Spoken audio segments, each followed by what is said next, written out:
오늘 보실 말씀은 누가복음 19장 1절에서 10절까지의 말씀입니다. 누가복음 19장 1절에서 10절까지의 말씀입니다. 제가 가지고 있는 성경 신약 127페이지에 있습니다. 누가복음 19장 1절에서 10절까지의 말씀입니다. 네, 제가 봉독해 드리도록 하겠습니다. 예수께서 여리고로 들어가 지나가시더라. 삭개오라 이름하는 자가 있으니 세리장이요 또한 부자라. 그가 예수께서 어떠한 사람인가 하여 보고자 하되 키가 작고 사람이 많아 할 수 없어 앞으로 달려가서 보기 위하여 돌 무화과 나무에 올라가니 이는 예수께서 그리로 지나가시게 되밀어라. 예수께서 그곳에 이르사 쳐다보시고 이르시되 삭개오야 속히 내려오라.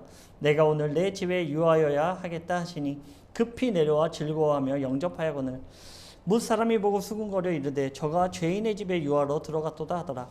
삭개오가 서서 주께 여짜오되 주여 보시옵소서 내 소유의 절반을 가난한 자들에게 주겠사오며 만일 누구의 것을 속여 빼앗은 일이 있으면 내 갑절이나 갚겠나이다. 예수께서 이르시되 오늘 구원이 이 집에 이르렀으니 이 사람도 아브라함의 자손이미로다. 인자가 온 것은 잃어버린 자를 찾아 구원하려 함이니라. 아멘. 네, 오늘은 누가 주인공인가 라는 제목으로 함께 말씀을 나누도록 하겠습니다. 오늘 나누는 본문의 내용은 사복음서에 유일하게 누가복음에만 기록되어 있는 사건입니다.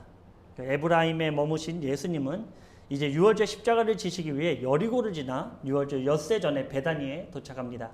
베다니에서는 제자들에게 나귀 새끼를 끌어오는 그 사건이 있었죠.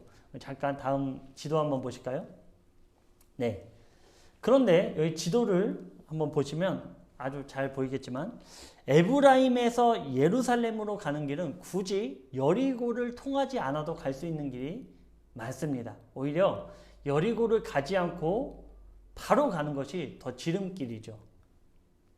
즉 여리고를 돌아서 베다니를 통해 들어가신다는 것은 오히려 더 먼 길로 돌아가고 있다는 것을 보여주고 있어요. 그럼에도 불구하고 예수님은 에브라임을 떠나 여리고로 갔다가 베다니를 통해 예루살렘으로 입성하십니다. 그렇다면 왜 굳이 예수님은 여리고를 통해 예루살렘으로 들어가셨을까요? 그것은 예수님의 구원 사역의 중요한 메시지를 주시기 위함입니다. 이 에브라임을 떠나서 여리고로 가는 길, 그리고 여리고에서 만난 사람들, 그리고 베다니를 통해 예루살렘으로 입성하는 이 과정에 만나는 모든 사람들의 그 내용을 통해서 구원의 내용들을 좀 우리들에게 전달해 주시기 위함입니다. 에브라임을 떠난 예수님은 여리고로 가는 길목에서 10명의 나병 환자들을 치유해 줍니다. 그리고 그 나병 환자 중에 단 한 명만이 예수님께 와서 감사를 표현하죠. 그가 누굽니까? 이름은 나와 있지 않지만 그가 이방인이라는 사실은 기록되어 있습니다. 예수님이 그러죠.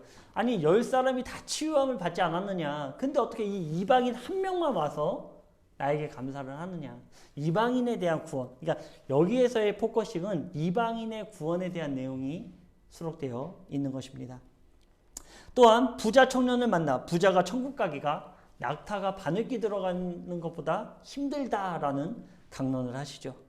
그리고 오늘 본문 사건 바로 직전, 그러니까 여리고성에 다 달아서는 한 맹인을 구원하며 눈을 뜨게 하는 사건이 있었습니다. 바로 직전이었어요. 그리고 나서 여리고로 들어오시는데 이때 만난 사람이 바로 삭개오입니다. 삭개오 얘기는 우리가 너무나 잘 알고 있죠. 그런데 이 삭개오가 우리에게 주는 이 내용이 우리가 기존의 주일학교에서 배웠던 거와는 너무나 다른 아주 의미 있는 것이 기록되어 있다는 것이죠. 예수님이 에브라임을 떠나 삭개오를 만나기까지 여러 사람을 만나는데 유독 삭개오와 다른 점이 있습니다. 다른 사람들과 삭개오와 다른 점이 있어요. 그것은 무엇일까요? 많은 사람들을 만났어요. 치료도 해주시고 하셨어요. 근데 그 사람들과 삭개오가 다른 점이 하나 있어요. 뭘까요? 삭개오는 이름이 들어가 있다는 거예요. 다른 사람들은 그냥 뭐 이방인이라든지 부자 청년 이렇게 기록하고 있는데 삭개오는 그 이름이 기록되어 있다라는 거예요. 제가 예전에 유두고 사도행전의 내용을 나누면서 유두고 사건을 얘기하면서 이 이름이 기록되면 그 이름의 의미와 왜 그 이름이 기록되어 있는지를 우리가 집중해서 볼 필요가 있다라고 제가 한번 나눈 적이 있습니다. 혹시 유두고의 뜻을 아직도 기억하시는 분 계십니까? 유두고. 그 이름의 뜻은 행운, 행운이라는 뜻을 가지고 있어요. 유두고는 예수님이 있는 자리에서 떨어졌기 때문에 살아날 수 있는 행운이 있던 사람이었죠. 그러면 오늘 등장하는 인물 삭개오의 이름의 뜻은 무엇일까요? 삭개오의 뜻은 뭘까요? 이게 굉장히 중요해요. 그 이름의 뜻은 바로 청결한 사람, 의로운 사람입니다. 그러니까 삭개오를 낳고 그 부모가 이름을 줬는데 청결하게 살았으면 좋겠다, 의롭게 살았으면 좋겠다 해서 삭개오라고 이름을 붙여준 거예요.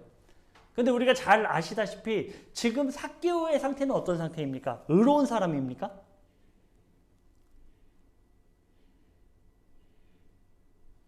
네, 의로운 사람이 아니에요.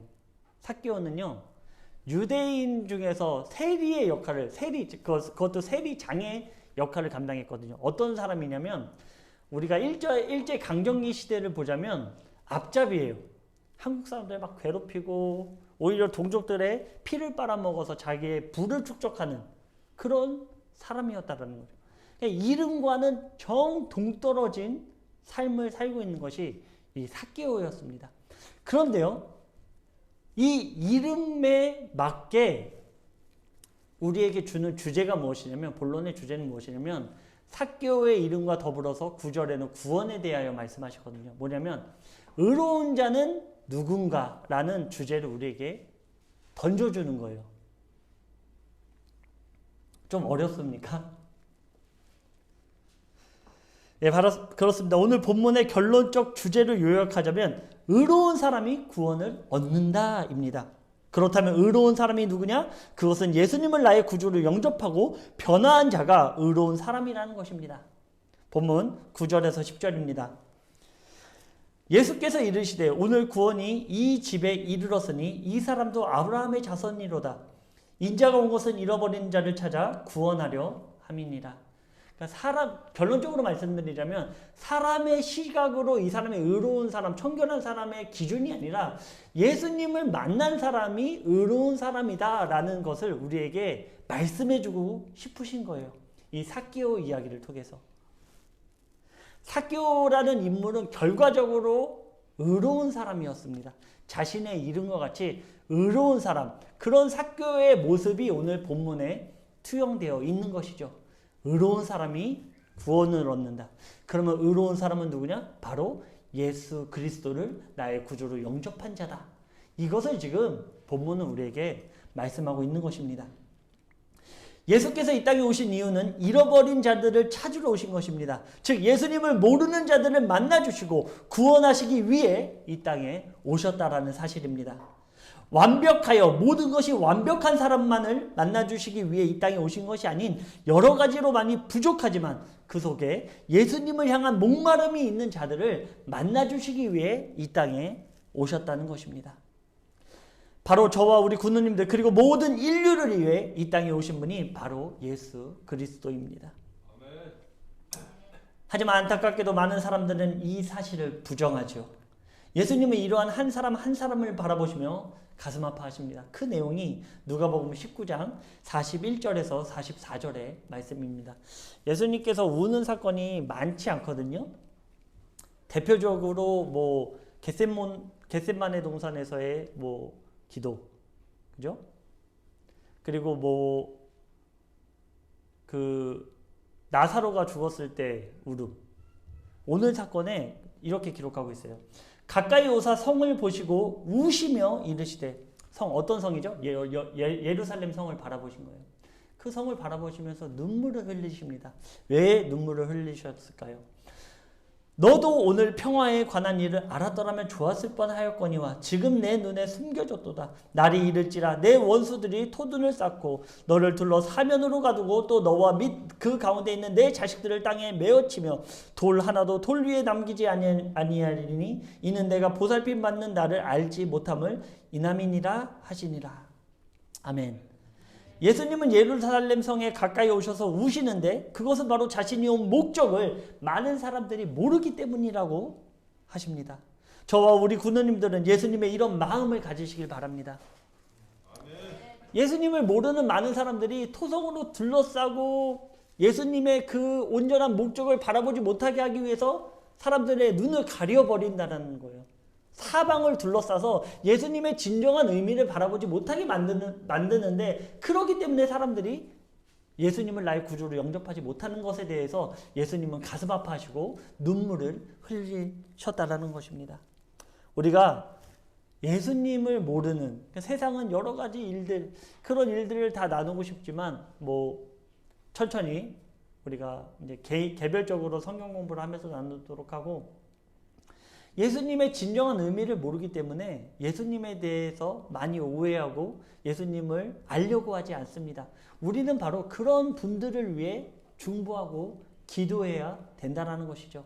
우리가 눈물을 흘려야 될 것은 바로 그 영혼들을 위해 눈물을 흘려야 된다는 것입니다.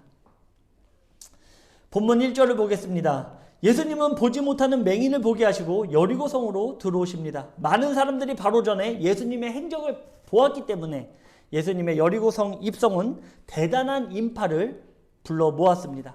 그리고 그분의 소문이 삽시간에 여리고성을 덮었죠. 이 소문을 들은 사람 중 삭개오라 이름하는 사람이 있었습니다. 2절은 삭개오라는 사람을 수식하는데 그는 세리장이며 또한 부자였습니다. 여리고는 베레아 지방으로부터 요단강을 건너는 상인들의 길목에 위치했기 때문에 세관이 있었습니다. 이 세관은 주로 길리앗 지방으로부터 유입되는 향유와 여러 특산품에 관세를 징수했던 것으로 보입니다. 또한 지방 특산품에도 세금을 징수하였기에 이 세관은 막대한 세를 거두어 들였습니다. 로마는 자신들이 정한 세금을 납부하게 하였는데 그 이상의 세는 세리장이나 세리들이 착취하였습니다. 그리고 로마의 막강한 공권력은 당연히 세리장에게 편중될 수밖에 없었죠. 세리장이 된다는 것은 로마의 힘을 가지고 엄청난 부를 축적했다라고 볼 수 있는 것입니다. 그런 세리장을 지금 삭개오가 하고 있다라고 성경은 기록하고 있죠. 삭개오는 유대인으로 세리장이 되기까지 얼마나 악랄했는가를 잘 드러내고 있는 거예요.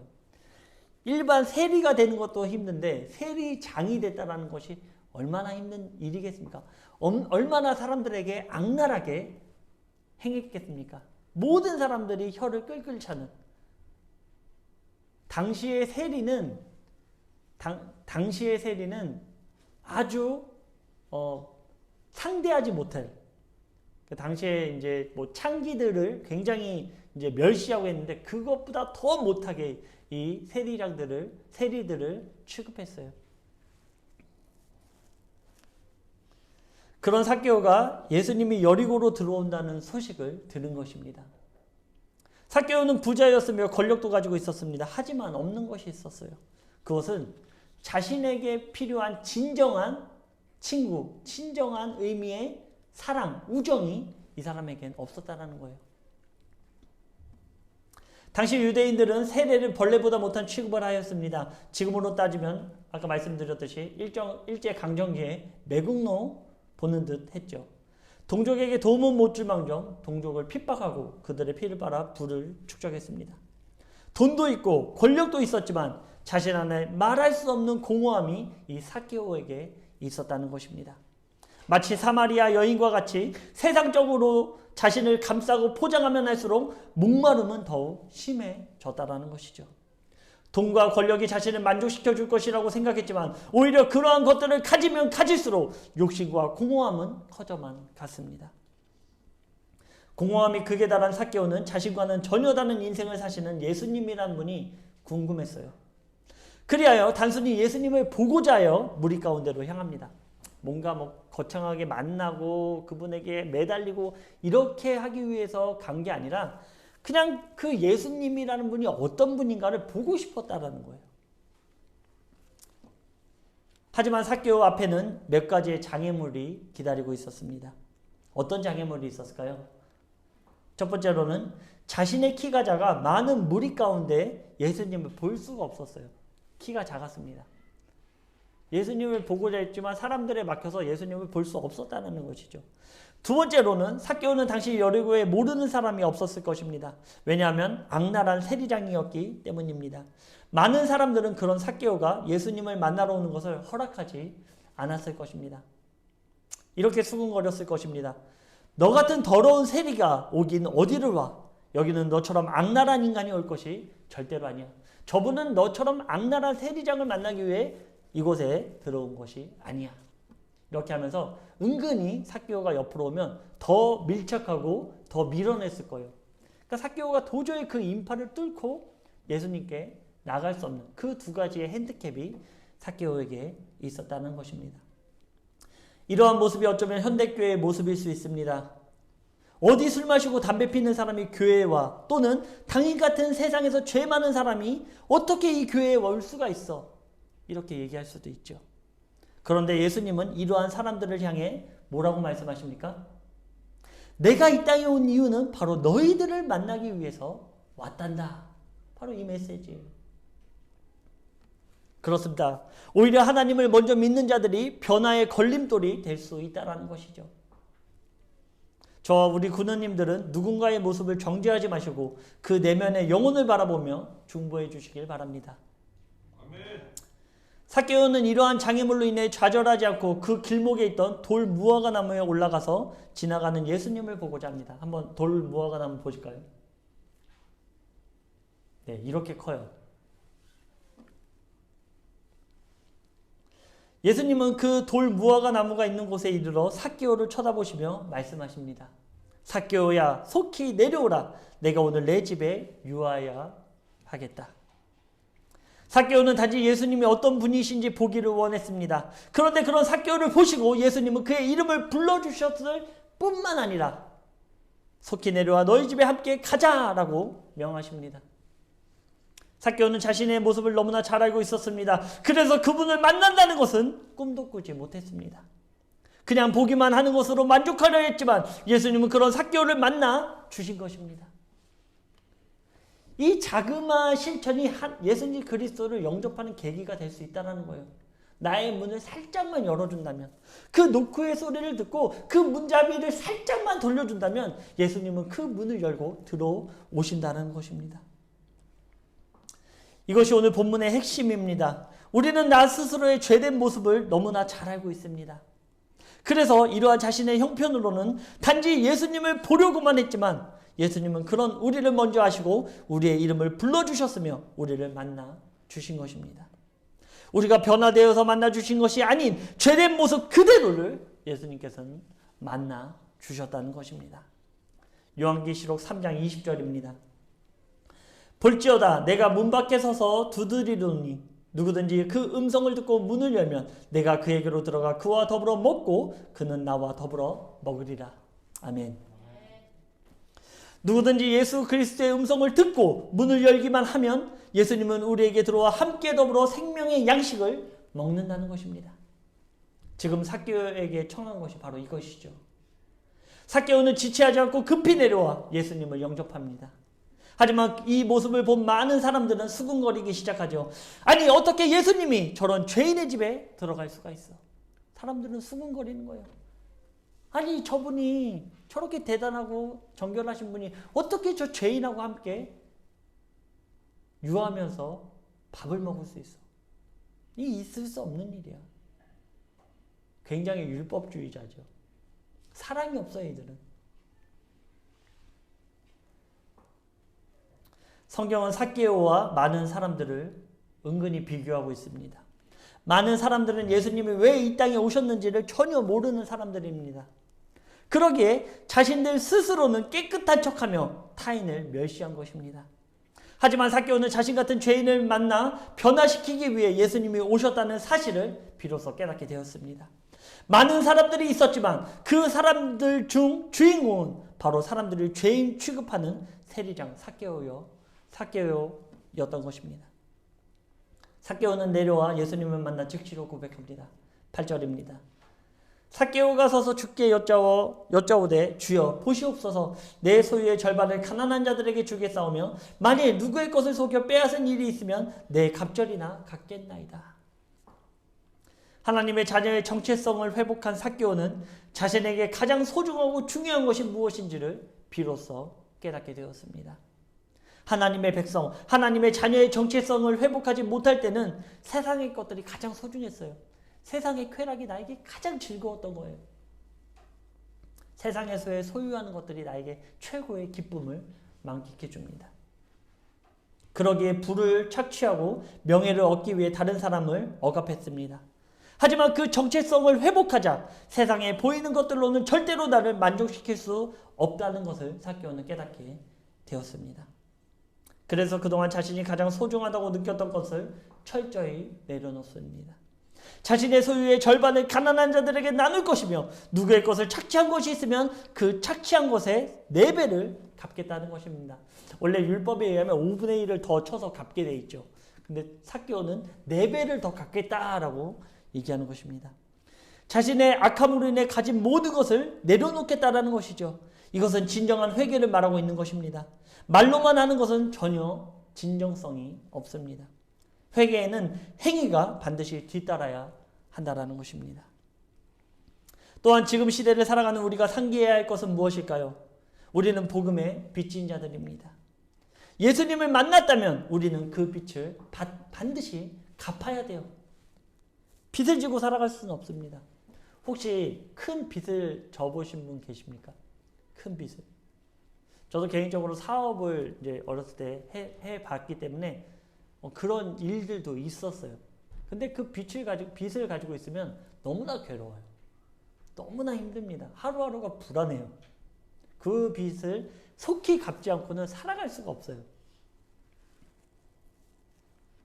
그렇죠? 혹시 빚 조금이라도 져보신 분들은 이해하실 거라고 믿습니다. 우리가 바로 그 복음의 빚진 자들입니다.